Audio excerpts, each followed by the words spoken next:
మరియు తెలంగాణలో #1 coaching centre Harish the best academy. Christmas మరియు న్యూ ఇయర్ సందర్భంగా అందిస్తోంది అన్ని ఆన్లైన్ కోర్సులపై భారీ discount. Group 2, SI, constable, RRB, NTPC అన్ని కోర్సులపై ఈ డిస్కౌంట్ ఆఫర్ డిసెంబర్ 25 నుండి జనవరి 2 వరకు మాత్రమే.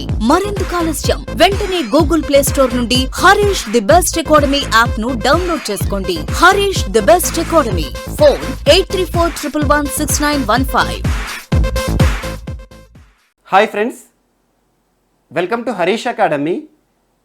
ఈరోజు వార్తలు నిలిచిన జాతీయ, అంతర్జాతీయ, రాష్ట్రీయ అంశాల గురించి, వార్తలు నిలిచిన వ్యక్తులు, అవార్డులు, పుస్తకాలు, మరి క్రీడా సంబంధిత సమాచారం, ఒక్కొక్క అంశాన్ని వివరంగా తెలుసుకునే ముందు కొన్ని హెడ్లైన్ చూద్దాం. ఈరోజు నాగాలాండ్ రాష్ట్రం వార్తలు నిలిచింది.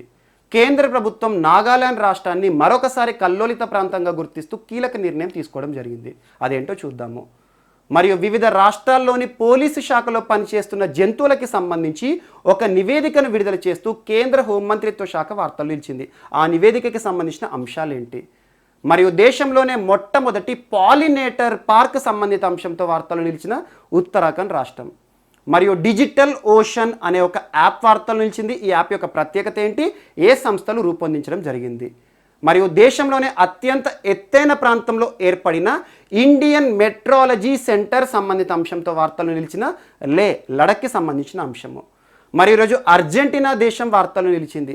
అర్జెంటీనా తీసుకున్న కీలక నిర్ణయం, అబార్షన్లను చట్టబద్ధం చేస్తూ ఒక కీలక నిర్ణయంతో అర్జెంటీనా దేశం వార్తలు నిలిచింది. దానికి సంబంధించిన అంశాలేంటి? మరి ఈరోజు కర్ణాటక రాష్ట్రానికి సంబంధించి ఒక ప్రత్యేకత కలిగిన గబ్బిలం వార్తలు నిలిచింది. మరియు రాష్ట్రీయ అంశాల విషయానికి వస్తే తెలంగాణకి సంబంధించి ఆయుష్మాన్ భారత్ సంబంధిత అంశం వార్తలు నిలిచింది. మరియు ఇస్రో చైర్మన్ శివన్ గారు పదవీ కాలం పొడిగింపు సంబంధిత అంశంతో వార్తలు నిలిచారు. మరియు కర్ణాటక రాష్ట్రానికి ప్రధాన కార్యదర్శి సిఎస్గా మన తెలుగువాడు ఆంధ్రప్రదేశ్కి సంబంధించిన ఒక IAS వార్తలు నిలిచారు. మరియు ప్రముఖ ఫుట్బాల్ దిగ్గజం మరణం. మరియు వీటితో పాటు మిస్లేనియస్ అంశాలు, ఒక్కొక్క టాపిక్ని ఇంటర్లింక్ చేసుకుంటూ నేర్చుకుందాం. ముందుగా ఈరోజు ఈశాన్య రాష్ట్రమైన నాగాలాండ్ రాష్ట్రానికి సంబంధించిన అంశం. So Nagaland most important state. ఇటీవల చాలాసార్లు మనం చర్చిస్తున్నాం నాగాలాండ్ సంబంధించి కొన్ని ముఖ్య అంశాలు చూడండి. ఎగ్జాక్ట్లీ జూలై మాసంలో మనం నాగాలాండ్కి సంబంధించి కేంద్ర ప్రభుత్వం తీసుకున్న కీలక నిర్ణయం చూస్తాం.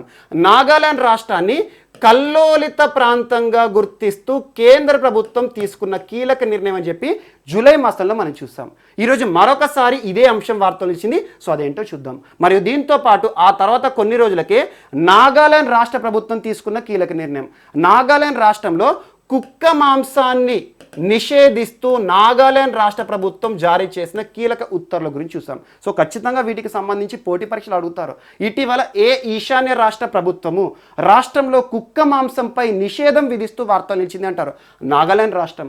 మరియు ఏ ఈశాన్య రాష్ట్రాన్ని కల్లోలిత ప్రాంతంగా ఇటీవల కేంద్ర ప్రభుత్వం గుర్తిస్తూ కీలక నిర్ణయం తీసుకుంది అంటారు? సో నాగాలాండ్కి సంబంధించి మరొక అంశం most important, almost 4 to 5 times మనం డిస్కస్ చేసాం. అదేంటంటే గ్రేటర్ నాగోలిం మూమెంట్.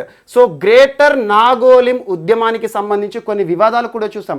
ఆ వివాదాలకు సంబంధించి ప్రస్తుతం నాగాలాండ్ రాష్ట్ర గవర్నర్ RN రవి గారికి సంబంధించి కూడా ఒక వివాదాన్ని చెప్పాను మీకు.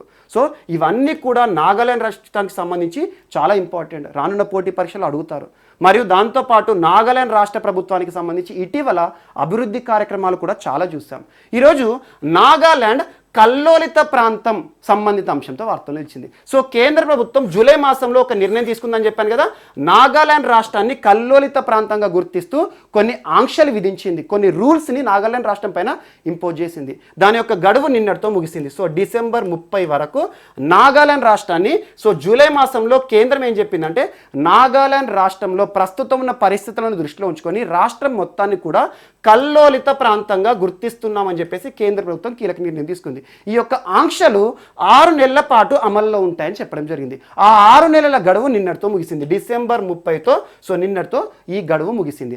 అయినా కూడా ఇప్పటి వరకు కూడా నాగాలాండ్లో పరిస్థితులు ఇంకా కూడా చేతిలోకి రాలేదు. సో నాగాలాండ్లో ల్యాండ్ ఆర్డర్ సమస్య ఉందని చెప్పేసి ఈ యొక్క గడువును మరికొంతకాలం, మరొక 6 నెలలు నాగాలాండ్ రాష్ట్రాన్ని కల్లోలిత ప్రాంతంగా గుర్తిస్తూ ఈరోజు మరొకసారి కేంద్ర ప్రభుత్వం నిర్ణయం తీసుకోవడం జరిగింది. సో కల్లోలిత ప్రాంతం అంటే ఏంటంటే ఏదైనా రాష్ట్రంలో శాంతి భద్రతల సమస్య తలెత్తినప్పుడైనా, ల్యాండ్ ఆర్డర్ సమస్య, లేదంటే వరుసగా హత్యలు జరిగిన మిస్టీరియస్ డెత్స్ కానివ్వండి, లేదంటే దోపిడీ సంబంధిత అంశాలతో తరచూ రాష్ట్రంలో ఏదో ఒక ఇన్సిడెంట్ జరిగిన మరియు రేప్ కేసెస్ కానివ్వండి, ఇలా రాష్ట్రంలో లా అండ్ ఆర్డర్ సమస్య తలెత్తినప్పుడు కేంద్ర ప్రభుత్వం ఇన్వాల్వ్ అయ్యి ఏ రాష్ట్రంలో అయినా కూడా కల్లోలిత ప్రాంతంగా గుర్తించే అవకాశం ఉంది. సో అలా నాగాలాండ్లో ఇటీవల క్రైమ్ రేట్ చాలా ఉన్నాయి. తరచూ ఏదో ఒక హత్య, మిస్టీరియస్ డెత్స్ కానివ్వండి, అనుకోకుండానే ఏదో ఒక ఇంపార్టెంట్ ప్లేస్లో ఎవరో ప్రముఖులు చనిపోవడం మరియు రేప్ కేసెస్ నమోదవ్వడం, దోపిడీ సంబంధిత కేసెస్ ఎక్కువగా నమోదవడం, ఇలాంటి అంశాలతో ప్రస్తుతం కేంద్ర ప్రభుత్వం ఏం చెప్పిందంటే లా అండ్ ఆర్డర్ సమస్యను దృష్టిలో ఉంచుకొని నాగాలాండ్ రాష్ట్రాన్ని మరొక 6 నెలల పాటు కల్లోలిత ప్రాంతంగా గుర్తిస్తున్నాం. సో లా అండ్ ఆర్డర్ మొత్తం కూడా కేంద్ర ప్రభుత్వం చేతులు, అంటే మొత్తం అధికారము మనకి సంబంధించి అడ్మినిస్ట్రేషన్, పరిపాలన అవన్నీ కూడా కేంద్ర ప్రభుత్వం దగ్గర రాదు. కేవలం లా అండ్ ఆర్డర్ మాత్రం కేంద్ర ప్రభుత్వం చూసుకుంటుంది. అందులో భాగంగా ప్రత్యేక చట్టాన్ని కూడా ప్రయోగిస్తారు. ఆ చట్టం పేరు గుర్తుంచుకోండి, armed forces special powers act 1958. ఇప్పటి వరకు దీనికి సంబంధించి చాలాసార్లు మనం చర్చించుకున్నాం. సాయుధ బలగాలకి సంబంధించి ప్రత్యేక అధికారాల చట్టం. సో ఎప్పుడైనా గుర్తుంచుకోండి, తరచు మీకు చెప్తున్నాను, పోటీ పరీక్షల్లో ప్రశ్నలు ఆ ఇచ్చే ఇన్ఫరెన్సెస్లో గుర్తించడానికి కొన్ని సింపుల్ టెక్నిక్స్ ఉంటాయి. ఏదైనా కేంద్ర ప్రభుత్వం ప్రవేశపెట్టిన పథకం కానీ, రాష్ట్ర ప్రభుత్వానికి సంబంధించి ఏదైనా పథకం కానివ్వండి, ఏదైనా చట్టాలకి సంబంధించి అబ్రివేషన్స్ ఉంటాయి చూసారా, యాక్రోనిమ్స్ కానీ ఫుల్ ఫామ్స్. సో వీటి యొక్క అర్థాన్ని గనక మనం అర్థం చేసుకుంటే ఖచ్చితంగా వితౌట్ ప్రిపరేషన్ కూడా మనం ఆన్సర్ని చూజ్ చేసే అవకాశాలు ఉంటాయి. అందులో armed forces special powers act అంటున్నాను. ఆర్మ్డ్ అంటే ఏంటి? సాయుధ. ఫోర్సెస్ అంటే ఏంటి? బలగాలు. స్పెషల్ అంటే ఏంటి? ప్రత్యేక. పవర్స్ అంటే ఏంటి? అధికారాలు. యాక్ట్ అంటే ఏంటి? చట్టం. Armed forces special powers act, సాయుధ బలగాల ప్రత్యేక అధికారాల చట్టం 1958. సో ఈ చట్టాన్ని ప్రయోగించేసి సాయుధ బలగాలకు ప్రత్యేక అధికారాలను ఇస్తుంది కేంద్ర ప్రభుత్వం. ఎక్కడైతే armed forces special powers act impose చేస్తారో ఆ రాష్ట్రంలో చాలా వివాదాలు కూడా చూస్తూ ఉంటాం. అంటే ఏంటంటే ఈ చట్టం ఆధారంగా ఇక్కడ పనిచేసే పోలీస్ అధికారులు కానివ్వండి, ఆర్మీ అధికారులు ఉంటారు కదా, వారికి ప్రత్యేకమైన అధికారాలు ఇస్తారు. ఆ అధికారాలు ఒకటి చూడండి, ఏ సమయంలో అయినా కూడా ఏ ఇంటిని అయినా కూడా సోదా చేయొచ్చు, తనిఖీలు చేయొచ్చు, ఏ వాహనాన్నైనా ఆపవచ్చు, మరియు ఎవరైనా అనుమానితులు కనబడరు అనుకోండి వారిని ఎట్ ద మూమెంట్ అక్కడ ఎంక్వైరీ చేయొచ్చు, మరియు అనుమానితులు ఎవరైనా ఉంటే వారిని అక్కడే వితౌట్ రీజన్ కూడా చంపేసే అవకాశాలు కూడా ఉంటాయి చాలా సందర్భాలు. ఎందుకంటే బార్డర్ ప్రాంతాలు ఇవన్నీ కూడా, ఈశాన్య రాష్ట్రాల్లో చాలా రాష్ట్రాల్లో కూడా armed forces special powers act అనేది ఇప్పటికి కూడా ఇంపోజ్ అవుతుంది. సో అలా ఏ రాష్ట్రాల్లో అయితే ఈ పోలీసులకు ఇవ్వబడిన అధికారాలు ఉన్నాయో కొన్ని రాష్ట్రాల్లో వివాదాలు కూడా జరుగుతున్నాయి. అంటే ఏంటంటే పోలీసులకు కల్పించిన ఈ అధికారాలను కొంతమంది దుర్వినియోగం చేసి కూడా వార్తలు నిలిచారు. అలాంటి వాటిని వ్యతిరేకిస్తూ మణిపూర్ చాలాసార్లు వార్తలు నిలిచింది. మణిపూర్ సో మరొక ఈశాన్య రాష్ట్రం, మోస్ట్ ఇంపార్టెంట్. ఇటీవల మనం మణిపూర్కి సంబంధించి బెస్ట్ పోలీస్ స్టేషన్ చూసాం. సో అలా మణిపూర్ రాష్ట్రంలో ప్రయోగించబడిన ఆర్మ్డ్ ఫోర్సెస్ స్పెషల్ పవర్స్ యాక్ట్ని వ్యతిరేకిస్తూ దశాబ్దం కాలం పైగా ఒక మహిళ, ఒక యువతి ఆమరణ నిరాహార దీక్ష కూడా చేసింది. అలా ఆ యువతి పేరు గుర్తుంచుకోండి, ఇరోమ్ షర్మిల. చాలామంది చూసే ఉంటారు. ఇరోమ్ షర్మిల చేసిన ఉద్యమం ఏదైతే ఉంటుందో, సత్యాగ్రహం ఏదైతే ఉంటుందో, తను చేసిన నిరసన ఏదైతే ఉంటుందో అదంతా కూడా ఈ చట్టాన్ని వ్యతిరేకిస్తున్నాయి.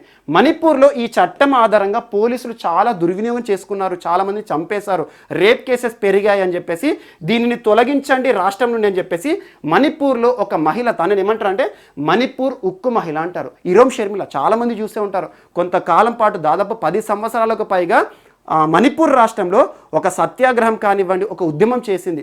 ఆర్మ్డ్ ఫోర్సెస్ స్పెషల్ పవర్స్ యాక్ట్ని మా రాష్ట్రంలో తొలగించండి అని చెప్పేసి.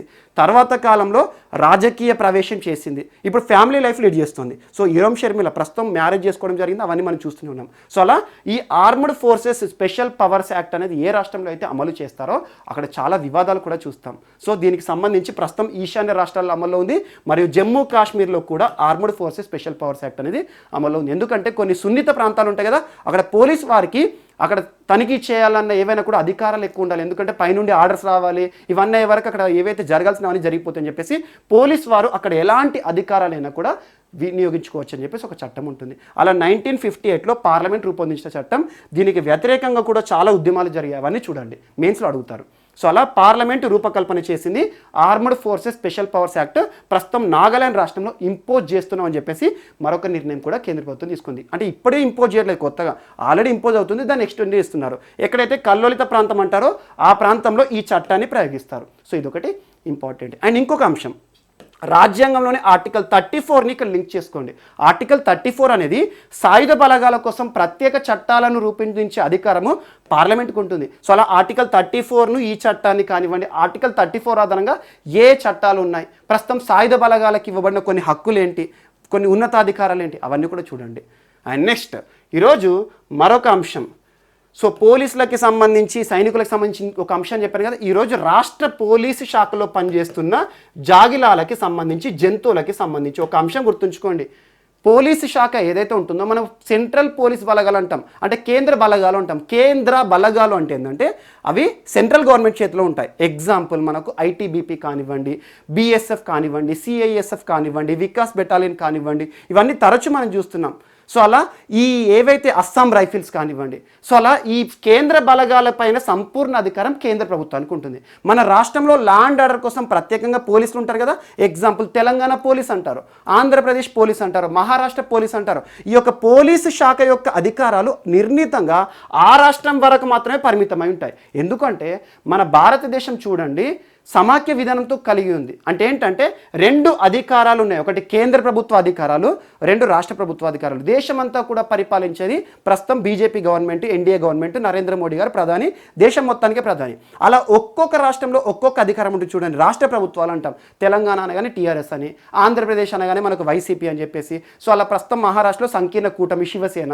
సో ఇలాంటి అధికారాలు ఒక్కొక్క రాష్ట్రం వరకు పరిమితమై రాష్ట్ర ప్రభుత్వం ఉంటుంది. అలా రాష్ట్ర ప్రభుత్వానికి అధికారాలకు మరియు కేంద్ర ప్రభుత్వానికి కల్పించబడిన అధికారాలకు మధ్యలో ఘర్షణ తలెత్తుతుందని చెప్పేసి రాజ్యాంగ రూపకర్తలు schedule 7 of Indian constitution, most important centre state relations అంటారు, మీరు చదివే ఉంటారు. సో అలా సెంటర్ స్టేట్ రిలేషన్లో అధికారాల విభజన చేపట్టారు. అలా అధికారాల విభజనలో కేంద్ర ప్రభుత్వానికి మాత్రమే ఇవ్వబడిన అధికారాలు, అంటే కేంద్ర ప్రభుత్వమే చేసే అధికారాలు కేంద్ర జాబితా అంటాము. రాష్ట్ర ప్రభుత్వాలకు కల్పించబడిన అధికారాలు రాష్ట్ర జాబితా అంటాము. సో ఇద్దరికి కల్పించి ఇద్దరు సమిష్టిగా చేసే అధికారాలు ఉమ్మడి జాబితా అంటాం. సో రాష్ట్రంలో ఉండే పోలీసులు, రాష్ట్రంలో ఉండే జైళ్ల శాఖ ఎవరి అధికారం అంటారు? సో రాష్ట్ర పోలీసులు కానీ, రాష్ట్ర జైళ్ల శాఖ కానివ్వండి, రాష్ట్ర ప్రభుత్వానికి రాజ్యాంగంలోని ఆర్టికల్ మనకి షెడ్యూల్ 7 ఆధారంగా కల్పించబడిన అధికారాలు. సో అలా భారతదేశంలో ప్రతి రాష్ట్ర పోలీసు శాఖలను మరియు కేంద్ర పోలీసు బలగాలను అన్నీ కూడా పరిగణలోకి తీసుకొని కేంద్ర హోంమంత్రిత్వ శాఖ ఒక నివేదికను విడుదల చేసింది. అదేంటంటే పోలీసు శాఖలో అన్ని రాష్ట్రాలు, కేంద్రపాలిత ప్రాంతం, అన్ని పోలీసు బలగాల్లో పనిచేస్తున్న జంతువుల సంఖ్య 3867 అనే ఒక అంశాన్ని చెప్పారు. అంటే ప్రస్తుతం పోలీసు శాఖలో పనిచేస్తున్న జంతువులు అంటున్నాను, కేవలం పోలీస్ కుక్కలు అనేది చెప్పట్లేదు. సో అలా పోలీసు శాఖలో 3867 జంతువుల్లో ప్రస్తుతము దాదాపు క్షుణకాలు ఎన్ని ఉన్నాయంటారు? మోస్ట్ ఇంపార్టెంట్, అది 2365. మరియు ప్రస్తుతం పోలీసు శాఖలో పనిచేస్తున్న అశ్వాలు, గుర్రాలు ఎన్ని అంటారు? 1415. Most important. పోలీసు శాఖలో పనిచేస్తున్న ఒంటెలు ఎన్ని అంటారు? 28. పోలీసు శాఖలో పనిచేస్తున్న మిగతా జంతువులు ఎన్ని అంటారు? అవన్నీ కూడా ఆల్మోస్ట్ 59. అంటే మిగతా జంతువులు అంటే గరుడ స్క్వాడ్ ఉంటాయి. సో గరుడు ఉంటారు, అంటే గరుడ అంటే ఏంటంటే మనకు గద్దల ద్వారా కూడా కొన్ని నిఘాలు వేస్తారు. సో అలా అన్ని జంతువులను ఒక కేటగిరీ చేశాను. అలా పోలీసు శాఖలో ఇటీవల కేంద్ర హోంమంత్రిత్వ శాఖ విడుదల చేసిన నివేదిక ఆధారంగా భారతదేశంలో పోలీసు శాఖలో పనిచేస్తున్న జాగిలాలు లేదా శునకాలు ఎన్ని అంటారు? 2365. ఇదంతా కూడా జనవరి 1, 2020 వరకు మాత్రమే. ఎందుకంటే ఇప్పుడు పెరిగాయి. ఇటీవల మీకు ఒక అంశాన్ని చెప్పాను, ఓల్గా, ఒలేషియా, ఐటీబీపీ. ప్రస్తుతం బార్డర్స్ పోలీసులు ఉంటారు కదా, ఐటీబీపీ అంటే మనకి చైనాకి మధ్యలో ఉండే పోలీసులు. సో అలా ఐటీబీపీ తరచు వార్తలు ఖచ్చితంగా చూడండి. ఐటీబీపీకి సంబంధించి శునకాలు ఉన్నాయి, ఓల్గా, ఒలేషియా. వాటి ఇమేజెస్ కూడా చూపించాను. వాటికి ఇటీవల బుల్లి శునకాలు పుట్టాయి, జన్మించాయని చెప్పాను. సో వాటికి కూడా లడఖ్లోని కొన్ని ఇంపార్టెంట్ ప్లేసెస్ పేర్లు పెట్టారు. సో వాటిని ఇక్కడ కన్సిడర్ చేయలేదు. సో అలా జనవరి 1, 2020 వరకు భారతదేశంలోని పోలీసు శాఖ, అన్ని పోలీసు శాఖల్లో పనిచేస్తున్న జంతువులు ఇంత సంఖ్య. అందులో శునకాలు 2365. మరియు అందులో 1415 ఏంటంటే అశ్వాలు, గుర్రాలు. సో పోలీసులకు సంబంధించి గుర్రాలు కూడా ఉంటాయి రాష్ట్ర పోలీసుల ఆధ్వర్యంలో. సో అదొకటి ఇంపార్టెంట్. మరియు దాంతోపాటు ప్రస్తుతం ఒంటెలు, పోలీస్ శాఖలో ఒంటెలు అంటే ఇక్కడ అంటే ముఖ్యంగా మనకు రాజస్థాన్, ఈ కచ్ ప్రాంతం, గుజరాత్ ప్రాంతం ఉంటుందా, అక్కడ ఎక్కువగా ఒంటెల ద్వారా కూడా పోలీసులు సరిహద్దు వెంట కాపలా కాస్తారు. సో చాలా ఉంటాయి. అండ్ మిగతా అన్ని రకాల జంతువులను కలిపి 59. సో ఇది ఒక ఫిగర్ గుర్తుంచుకోండి. మరియు దీంతో పాటు అత్యధిక జంతువులు కలిగి ఉన్న పోలీసు శాఖ ఏ రాష్ట్రానికి సంబంధించింది అంటారు? గుజరాత్.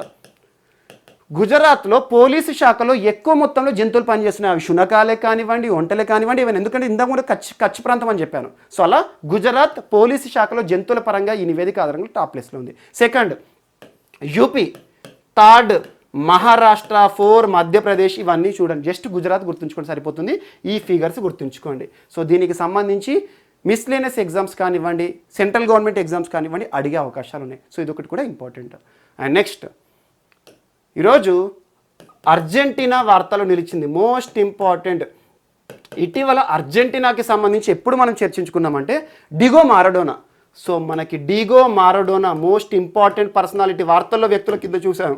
సో డిగో మారడోనాకి సంబంధించి 2 సార్లు చెప్పాను. సో డిగో మారడోనా పేరుతో ఒక స్వర్ణంతో అంటే బంగారంతో చేయబడిన విగ్రహం సంబంధిత అంశంతో కేరళ రాష్ట్రానికి సంబంధించి ఒక బంగారు వ్యాపారి వార్తలు ఇచ్చారు.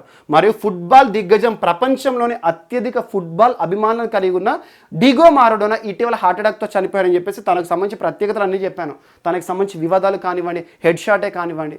సో అలా డిగో మారడోనా యొక్క ఓన్ కంట్రీ అర్జెంటీనా ఎక్కడ ఉంటుంది? లాటిన్ అమెరికా దేశం. లాటిన్ అమెరికా అన్న సౌత్ అమెరికా అన్న ఒకటే. దక్షిణ అమెరికా మనకు బ్రెజిల్, అర్జెంటీనా, పెరు ఇవన్నీ ఒక దగ్గర ఉంటాయి. సో అలా అర్జెంటీనా ప్రభుత్వము వాస్తవానికి 2018 నుండి ఒక చట్టాన్ని చేయాలి, చట్టబద్ధం చేయాలని చెప్పేసి చాలాసార్లు ప్రయోగిస్తుంది. యాక్చువల్గా ఆ ఇష్యూ ఏంటంటే అర్జెంటీనాలో అబార్షన్ని చట్టబద్ధం చేయాలి. అబార్షన్ అంటే ఏంటి? గర్భం దాల్చిన మహిళ తనకు నచ్చినప్పుడు అబార్షన్ చేయించుకోవచ్చు. సో అలా అబార్షన్ని చట్టబద్ధం చేయాలి, లీగలైజ్ చేయాలి అని చెప్పేసి అర్జెంటీనా ప్రభుత్వం 2018 సంవత్సరం నుండి ప్రయత్నాలు చేస్తుంది. అందులో భాగంగా దిగువ సభ 2018లో దిగువ సభలో ఈ బిల్లును ప్రవేశపెట్టింది అర్జెంటీనా ప్రభుత్వం. బ్రూనస్ ఎయిర్స్లో ఉంటుంది. బ్రూనస్ ఎయిర్స్ అంటే మనకి అర్జెంటీనా క్యాపిటల్. మరియు సెనేట్ అంటారు, ఎగువ సభను సెనేట్ అంటారు. సెనేట్లో దిగువ సభలో ఈ బిల్లు ఏదైతే ఉంటుందో ఆమోదం పొందింది. కానీ సెనేట్ ఏదైతే ఉంటుందో అందులో ఈ బిల్లుకి ఆమోదం తెలపలేదు. అలా అబార్షన్ను చట్టబద్ధం చేసే మొదటి ప్రక్రియ 2018లో ప్రారంభమైంది. అది క్యాన్సిల్ అయింది. ఆ తర్వాత 2020 నిన్నటి రోజున మోస్ట్ ఇంపార్టెంట్ దిగువ సభలోను మరియు సెనేట్లోను 2 సభలలోనూ కూడా దేశంలో మహిళలకి సంబంధించి అబార్షన్ని చట్టబద్ధం చేస్తూ ఒక కీలక బిల్లును సెనేట్లో ప్రవేశపెడితే సెనేట్ ఆమోదం తెలపడం జరిగింది. దీని ద్వారా లాటిన్ అమెరికా దేశాల్లో ప్రధాన దేశంగా ఈరోజు అర్జెంటీనా వార్తలు నిలిచింది. అబార్షన్లను చట్టబద్ధం చేస్తూ. అబార్షన్లను చట్టబద్ధం అంటే ఏంటంటే ఇప్పటి వరకు క్యాథలిక్ చర్చ్ ఎవరైతే ఉంటారో క్రిస్టియానిటీకి సంబంధించి చర్చ్ కానివ్వండి, చాలా ఇంపార్టెంట్ క్యాథలిక్ చర్చ్లు. సో అలా వాళ్ళు ఏమని చెప్తున్నారంటే అబార్షన్ని లీగల్ చేస్తే శిశువు ఎవరైతే ఉంటారో శిశువు జీవించే హక్కు పైన ఉల్లంఘనలు వేసినట్టే, సో దాని జీవితాన్ని మనం లాక్కున్నట్టే అని చెప్పేసి అబార్షన్ అనే విషయాన్ని లీగల్ చేయడాన్ని వ్యతిరేకిస్తూ క్యాథలిక్ చర్చ్ వాళ్ళు చాలాసార్లు ముందుకు రావడం జరిగింది. ఉద్యమాలు కూడా చేశారు. అయినా కూడా అర్జెంటీనా ప్రభుత్వము సో ప్రస్తుతం ఉన్న పరిస్థితిలో అబార్షన్ అనేది ఇంపార్టెంట్. ఎందుకంటే చాలా ఇష్యూస్లో కూడా మహిళలు చాలాసార్లు ఉద్యమం చేశారు. అబార్షన్ని లీగల్ చేయండి, అబార్షన్ని లీగల్ చేయండి. ఎందుకంటే చాలా సమస్యలు ఉన్నాయి ఇక్కడ. అలాంటి సమస్యలను దృష్టిలో పెట్టుకొని అర్జెంటీనా ప్రభుత్వం అబార్షన్ని లీగలైజ్ చేస్తూ చట్టబద్ధం చేస్తూ ఈరోజు వార్తలు నిలిచింది. So most important.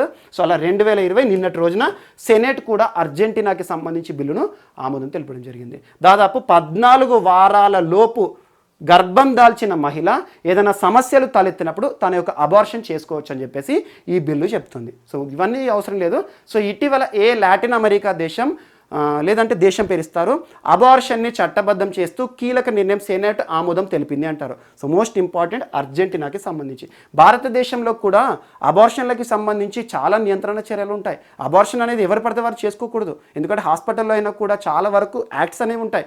మెడికల్ టర్మినాలజీకి సంబంధించి కానివ్వండి, మెడికల్ వైద్యులకి సంబంధించి కూడా కొన్ని ఆంక్షలు ఉంటాయి. ఎవరికి పడితే వారికి అబార్షన్స్ అని చేయకూడదు. సో అందులో భాగంగా మన భారతదేశంలో అబార్షన్కి సంబంధించి ఒక చట్టం గుర్తుంచుకోండి, medical termination of pregnancy act 1971 ఆధారంగా కొన్ని ముఖ్యమైన అనుమతులు కానివ్వండి, కొన్ని పరిస్థితులను చూస్తారు. ఏదైతే అబార్షన్ లీగల్గా ఉంటుందో దాన్ని మాత్రం చేస్తారు, తప్పితే ఏ అబార్షన్ పడితే అబార్షన్ చేయకూడదు. సో చాలా ఉంటాయి అబార్షన్ సంబంధించి. ఇది ఒకటి గుర్తుంచుకోండి సరిపోతుంది, ఎందుకంటే ఇది ఒక సోషల్ ఇష్యూ.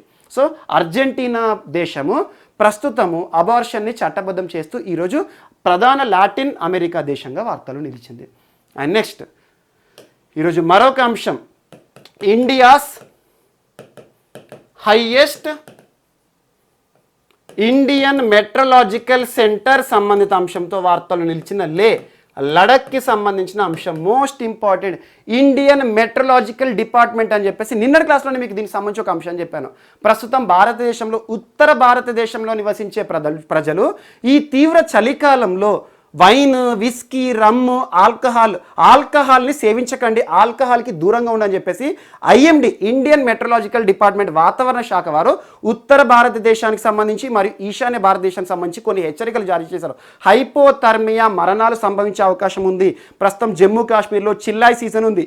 చిల్లాయ్ కాలం, చిల్లాయ్ కుర్దు, చిల్లాయ్ బచ్చా, ఈ 3 కాలాల గురించి విత్ డ్యూరేషన్ మీకు చెప్పాను, ఒకసారి చూడండి.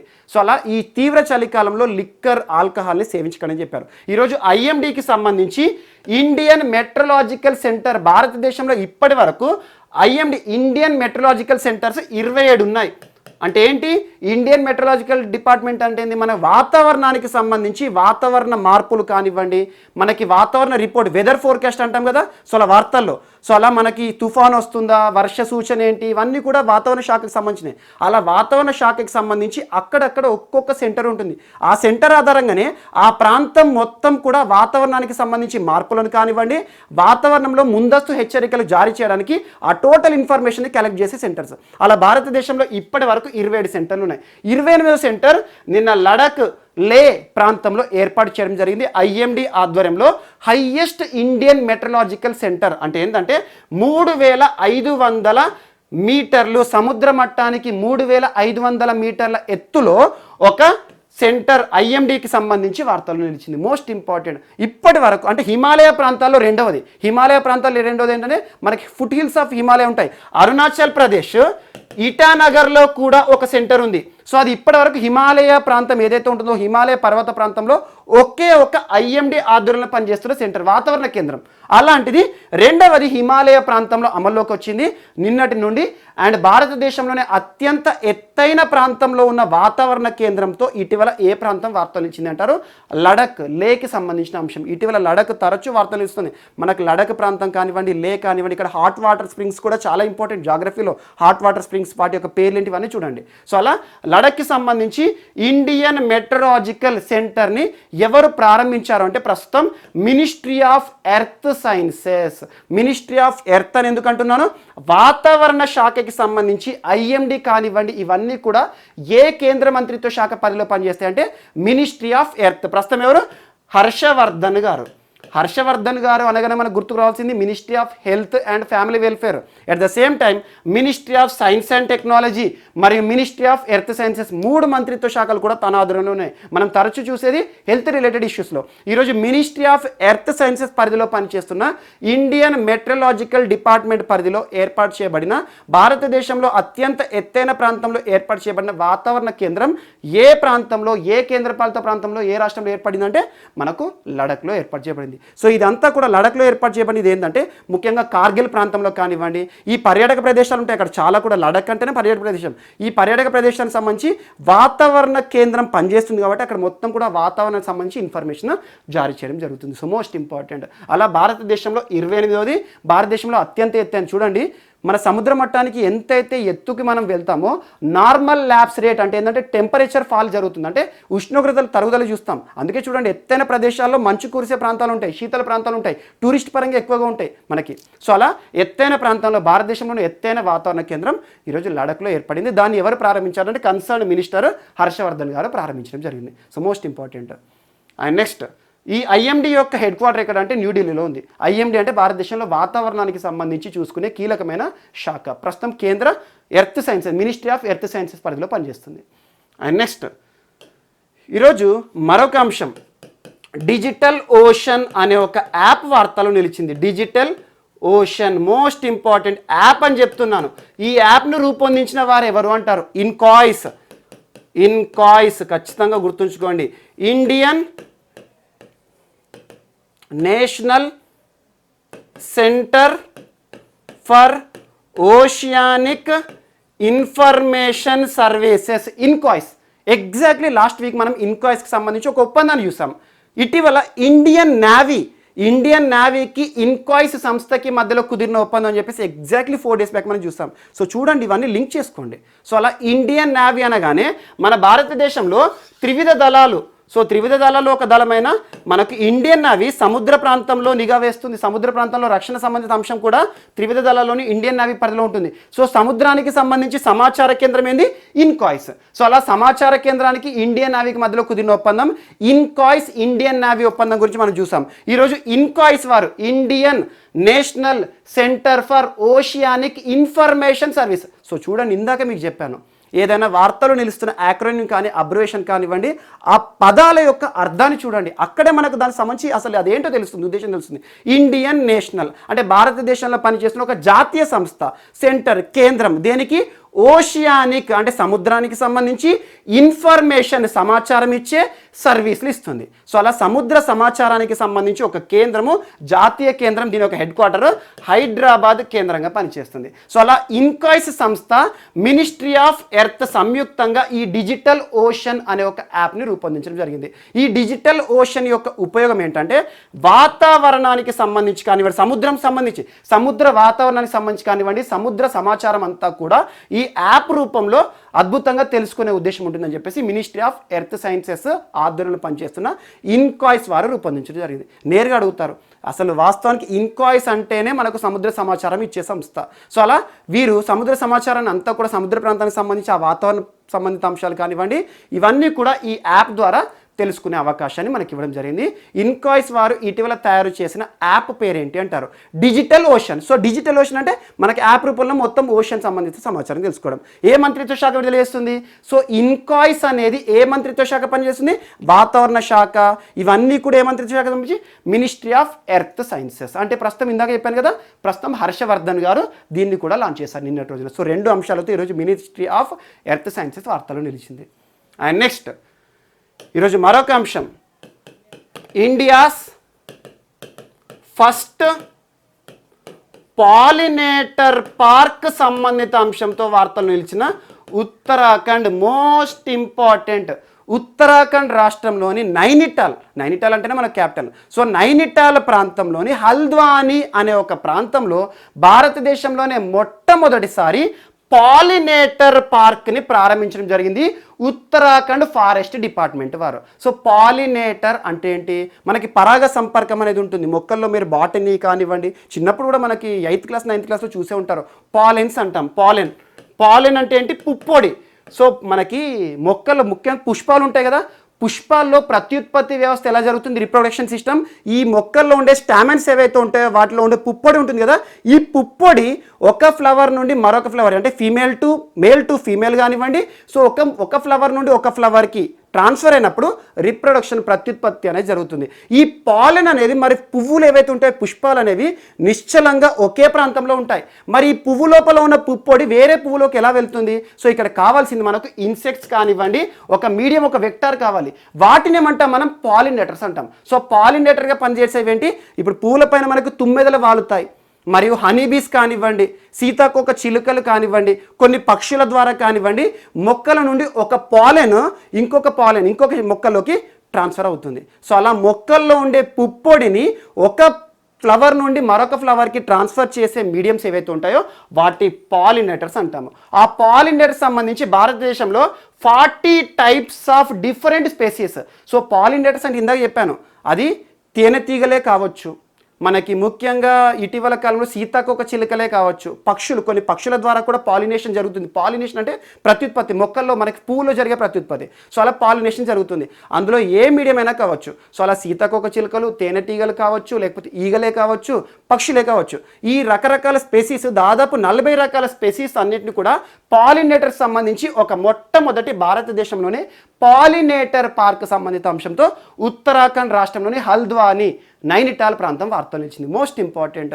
సో అలా సింపుల్గా అర్థం చేసుకోండి. సో మొక్కల్లో ప్రత్యుత్పత్తి వ్యవస్థకి మెయిన్ మనకి పుష్పం అనేది ఇంపార్టెంట్. పుష్పంలో ఉండే స్టామెన్స్ అంటారు కదా, యాంథెన్స్ ఏంటి, స్టామెన్స్, ఇవన్నీ మనం చదివే ఉంటాం చిన్నప్పటి నుండి. సో అలా స్టామెన్లో ఉండే పుప్పొడి ఉంటుంది కదా, ఆ పుప్పొడి ఒక పువ్వు నుండి ఇంకొక పువ్వు కానివ్వండి, సో మనకి male flower to female flower పోవడానికి పాలినేటర్స్ కావాలి, వీటి యొక్క సహాయం. ఎందుకంటే వాటిపైన వాలినప్పుడు వాటి లెగ్స్ ఉంటాయి కదా, వాటికి పాలెన్స్ పుప్పొడి అనేది స్టిక్ అయిపోతుంది. ఈ స్టిక్ అయిన పుప్పొడి వేరే ఫ్లవర్కి ట్రాన్స్ఫర్ అయింది అనుకోండి, ఆటోమేటిక్గా రిప్రొడక్షన్ అనేది జరుగుతుంది. సో ఇలాంటి అంశంతో ఈరోజు ఈరోజు ఈ పాలినేటర్స్ని సంరక్షించే చర్యలో భాగంగా భారతదేశంలోనే మొట్టమొదటి పాలినేటర్ పార్క్ సంబంధిత అంశంతో ఉత్తరాఖండ్ వార్తలు ఇచ్చింది. ఇదంతా ఎక్స్ప్లెనేషన్ అవసరం లేదు, ఎగ్జామ్లో నేరుగా ప్రశ్న అడుగుతారు. ఎందుకంటే మీకు బాటనీలో కానివ్వండి, మనకి బైపీసీలో చదివే ఉంటారు కాబట్టి, భారతదేశంలో మొట్టమొదటి పాలినేటర్ పార్క్ ఏ రాష్ట్రంలో అమల్లోకి వచ్చింది? ఉత్తరాఖండ్.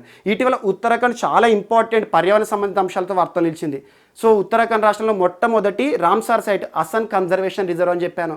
మరియు మంచు చిరుతల సంరక్షణ కేంద్రమే కానివ్వండి, ఉత్తరాఖండ్కి సంబంధించి 2వ రాజధాని గైర్సైనే కానివ్వండి, సంస్కృత భాష అభివృద్ధి కార్యక్రమాలు కానివ్వండి, ఇటీవల ఉత్తరాఖండ్ రాష్ట్రానికి సంబంధించి హెలిప్యాడ్ల నిర్మాణం, సరిహద్దు ప్రాంతం ఏదైతే ఉంటుందో నేపాల్తో సరిహద్దు పంచుకుంటున్న అతి ముఖ్యమైన రాష్ట్రం, అక్కడ హెలిప్యాడ్ నిర్మాణం కానివ్వండి, చాలా అంశాలు మనం చూస్తున్నాం. ప్రస్తుతం త్రివేంద్ర సింగ్ రావత్ గారు కరోనాతో బాధపడుతున్నారు 2 రోజుల నుండి. సో అదొకటి కూడా జస్ట్ ఇంపార్టెంట్.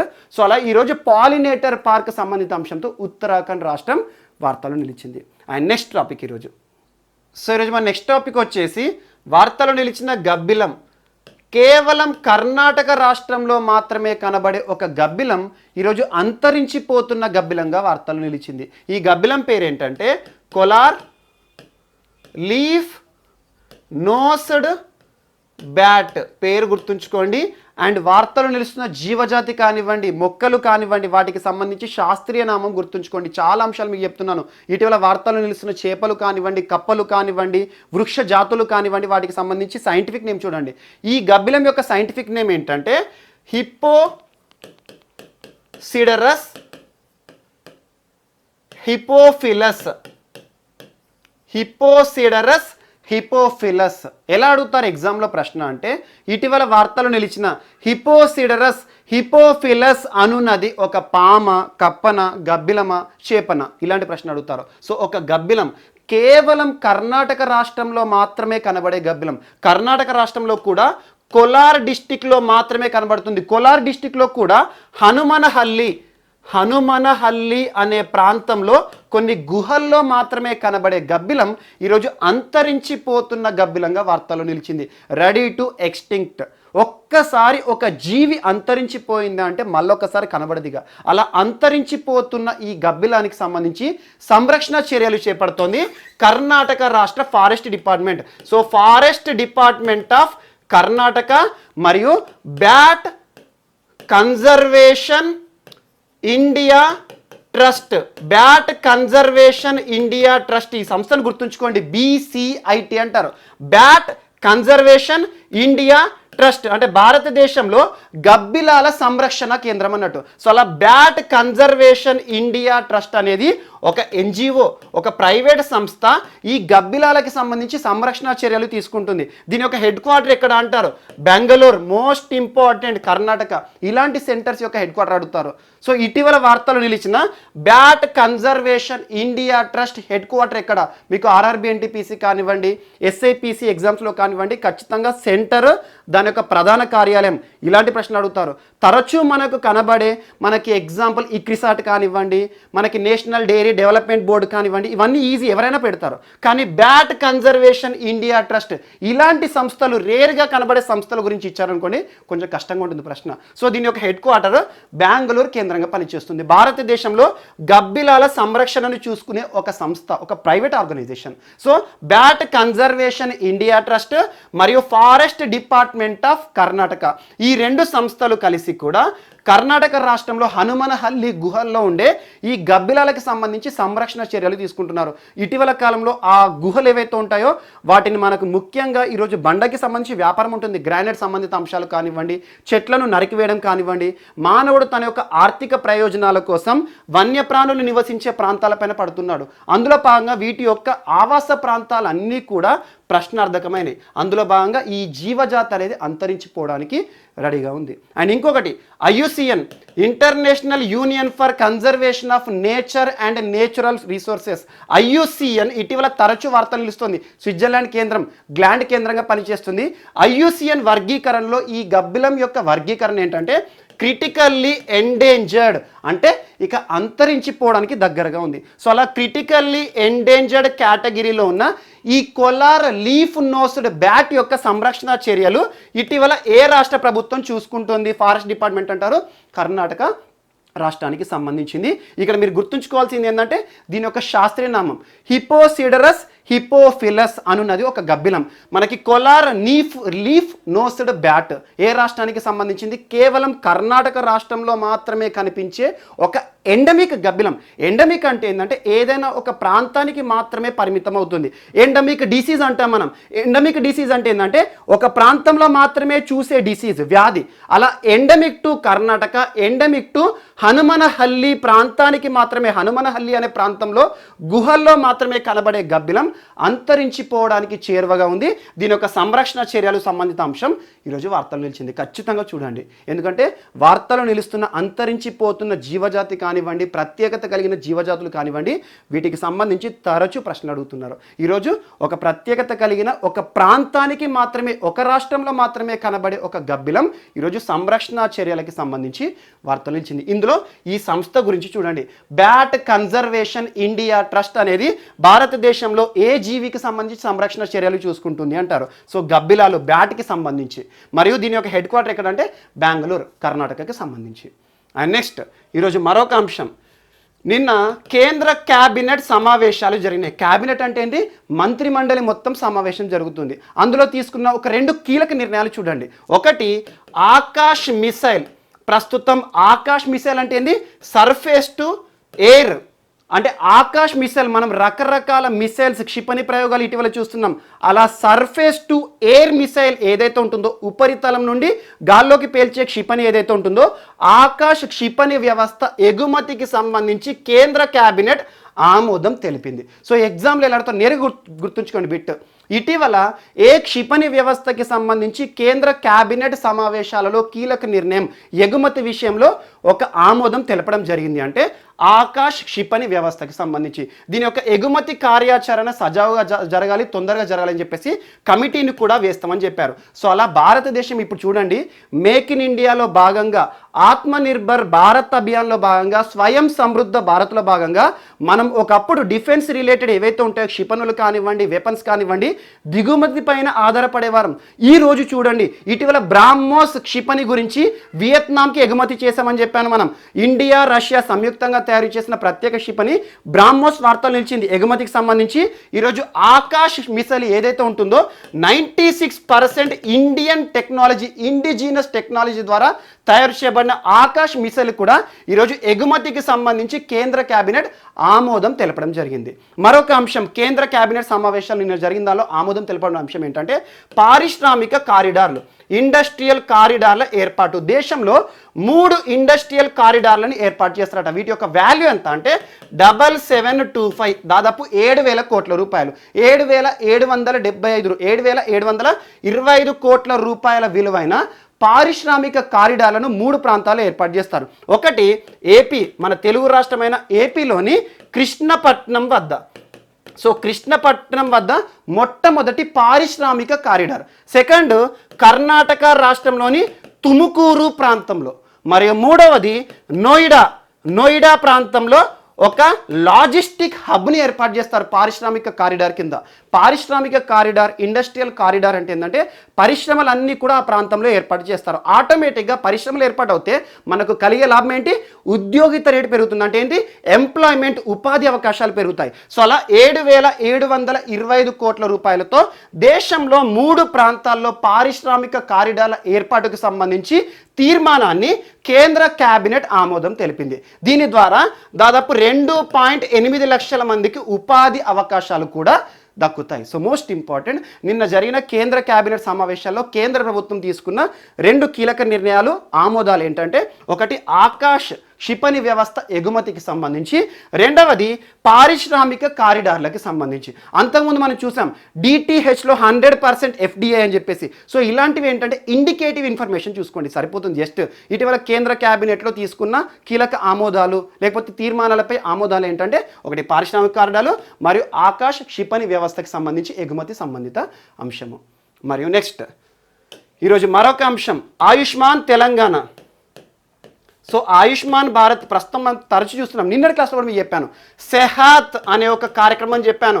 PMJAY, ప్రధానమంత్రి జన ఆరోగ్య యోజన, సెహాత్ అని చెప్పేసి జమ్మూ కాశ్మీర్ ప్రాంతంలో కూడా ఆయుష్మాన్ భారత్ని ఎక్స్టెండ్ చేస్తున్నాం అని చెప్పేసి ఒక అంశం చెప్పాను.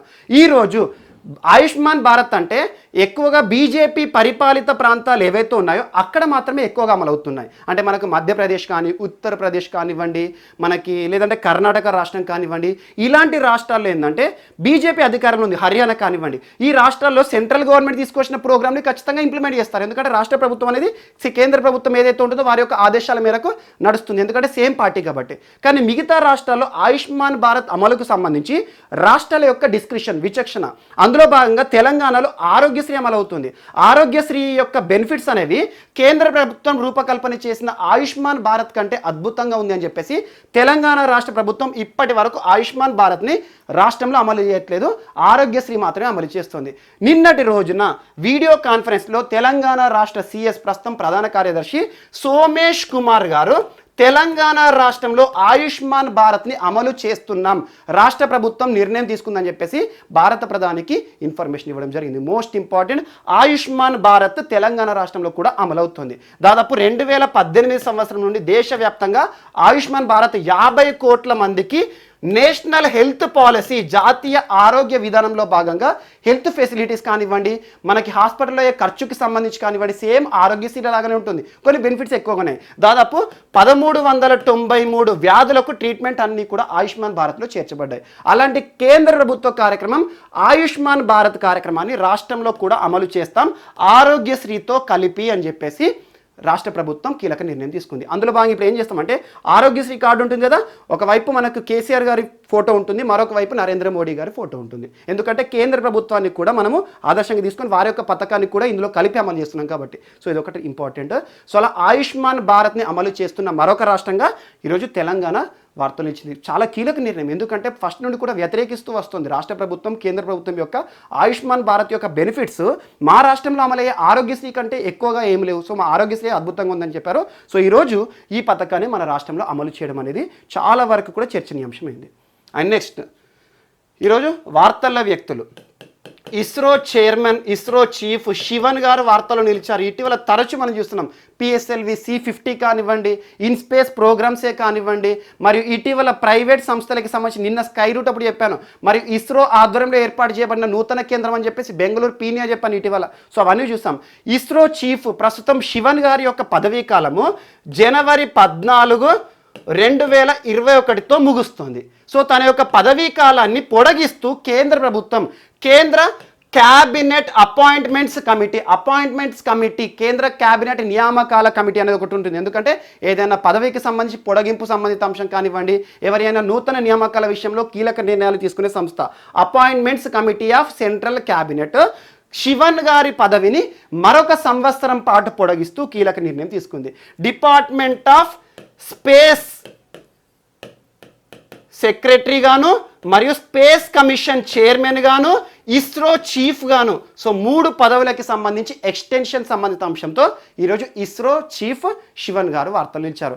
డిపార్ట్మెంట్ ఆఫ్ స్పేస్ సెక్రటరీగా, మరియు స్పేస్ కమిషన్ చైర్మన్ గాను, మరియు ఇస్రో చీఫ్, ఇస్రో చైర్మన్గా, వీటికి సంబంధించి పొడిగింపు సంబంధిత అంశంతో ఇస్రో చీఫ్ ప్రస్తుతం శివన్ గారి పదవీ కాలాన్ని మరొక సంవత్సరం పొడిగిస్తూ కేంద్ర క్యాబినెట్ నియామకాల కమిటీ కీలక నిర్ణయం తీసుకోవడం జరిగింది. ఎందుకంటే ఏదైనా సెంట్రల్ గవర్నమెంట్కి కానివ్వండి, కేంద్ర ప్రభుత్వ ఆధీనంలో ఉండే సంస్థలకి సంబంధించి నియామకాలు, ఆ నియమితులైన వ్యక్తుల యొక్క పదవీ కాలం ముగిసిందనుకోండి, వారి యొక్క పదవీ కాలం పొడిగింపు విషయంలో కీలక నిర్ణయం తీసుకునేది సెంట్రల్ క్యాబినెట్ అపాయింట్మెంట్స్ కమిటీ. వీరు ఇస్రో చీఫ్, ఇతని యొక్క పదవీ కాలం జనవరి 14, 2021లో నెక్స్ట్ మంత్ ముగుస్తుంది, ఇంకో 15 డేసే ఉంది. సో అలాంటి పదవీ కాలాన్ని మరొక 1 year. ఈ 3 సంస్థల పేర్లు గుర్తుంచుకోండి. డిపార్ట్మెంట్ ఆఫ్ స్పేస్ సెక్రటరీ, మరియు స్పేస్ కమిషన్ చైర్మన్ కూడా, మరియు ఇస్రో చీఫ్ లేదా ఇస్రో చైర్మన్, వీటి యొక్క పదవీ కాలం పొడిగింపు విషయంలో వార్తలు నిలిచారు. అండ్ నెక్స్ట్, ఈరోజు మరొక అంశం, పి రవికుమార్ గారు వార్తల వ్యక్తులు. పి రవికుమార్ గారు మోస్ట్ ఇంపార్టెంట్ పర్సనాలిటీ. రవికుమార్ గారు యాక్చువల్గా ఆంధ్రప్రదేశ్కి సంబంధించిన తెలుగువాడు. మనకి 1984 IAS ఆఫీసర్, నెల్లూరు జిల్లాకి సంబంధించిన వ్యక్తి, నెల్లూరు జిల్లాకి సంబంధించిన తెలుగువాడు, ప్రస్తుతం కర్ణాటక క్యాడర్ IAS ఆఫీసర్గా ఉన్నాడు. 1984 IAS కర్ణాటక క్యాడర్, అంటే కర్ణాటక రాష్ట్రంలో పనిచేస్తారు. ప్రస్తుతం అడిషనల్ సెక్రటరీగా ఉన్నారు, అంటే అదనపు కార్యదర్శిగా. సో అలా కర్ణాటక రాష్ట్రంలో అడిషనల్ సెక్రటరీగా ఉన్న పి రవికుమార్ గారిని కర్ణాటక రాష్ట్ర ప్రభుత్వం చీఫ్ సెక్రటరీగా నిన్న నియమించడం జరిగింది. Most important. ఇటీవల సిఎస్లకు సంబంధించి తరచూ చూస్తున్నాం. ఇందాకే మీకు చెప్పాను, తెలంగాణ రాష్ట్రానికి సంబంధించి ప్రస్తుత సిఎస్ ప్రధాన కార్యదర్శి సోమేష్ కుమార్ గారు ఐఏఎస్ అధికారులు ఎవరైతే ఉంటారో ఉన్నత పదవిలో సిఎస్ హోదాలో చూస్తాం మనం. అలా రాష్ట్రంలో అయితే సిఎస్ను మించిన పదవి ఉండదు ఐఏఎస్లకు సంబంధించి, మరియు కేంద్రంలో అయితే కూడా ఒక్కొక్క డిపార్ట్మెంట్కి సంబంధించి సెక్రటరీలు చూస్తాం. సో అలా రాష్ట్రంలో ఐఏఎస్ అధికారి యొక్క ఉన్నత పదవి సిఎస్.